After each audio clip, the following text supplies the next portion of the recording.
loba lokuta te na ba vérité. Bato baya poto awana sima ya basi.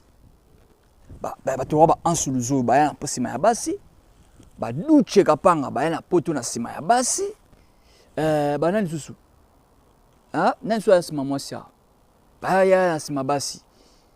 Mais Maman Kalunga ye poto na be fort perso na fondation na ye Fomak a se retrouver na ba poto.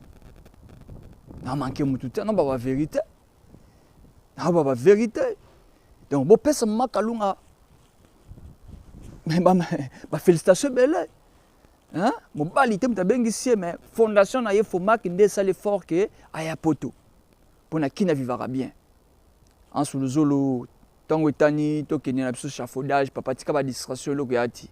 To na poto mo avantage à mike mais ya otonga école yo na ngote. Carlozo kolobate yo komeka kolobate